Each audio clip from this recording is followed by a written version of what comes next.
Managing game map data in nearly infinite game worlds. Can we have infinite game worlds? Unless you have a repeating map, randomly generated or procedural generated map, it is not possible to have an infinite map. What if you want to create a very vast world? How can you do that? This is a crucial technique for games like sandbox or open world games, where the world is massive. Let's take a look at that after the intro. Welcome back!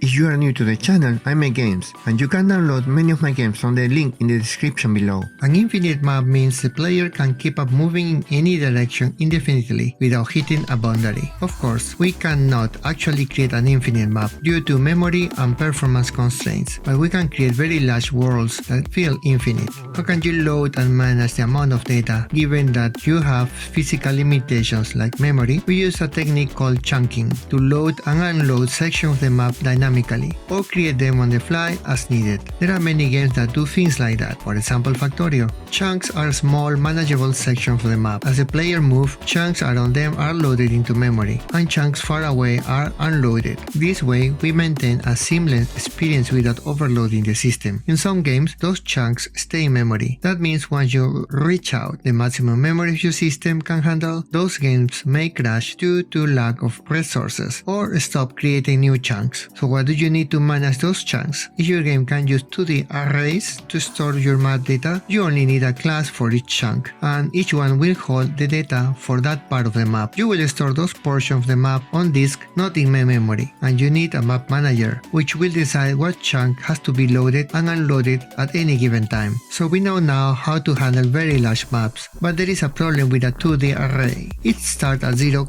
0 and extends to any size you want. What if you want to go in the X position to the left? That means to negative X, so to -1, 0 coordinate. How can you create a more flexible data structure to handle the expansion of your map in any direction? There is a simple solution for that. Instead of using a simple 2D array, replace it with a dictionary like this, where the main key is the X, Y position, and then you can store the tile data in your dictionary. So you have a composed key of X, Y coordinates that are not bound to the limit of the array. By using a dictionary to store your map data with coordinates as keys, you can easily expand the map in any direction and handle a nearly infinite 2D map. This approach is flexible, efficient, and scalable, making it suitable for games with large or nearly infinite maps. You can even extend this to X, Y, Z, so you can also add the third dimension. And that's it for today. Let me know what you think in the comments below. If you want to support my work, please click like and subscribe and click on the notification bell so you do not miss my next update. Thank you so much for watching my journey. See you next week.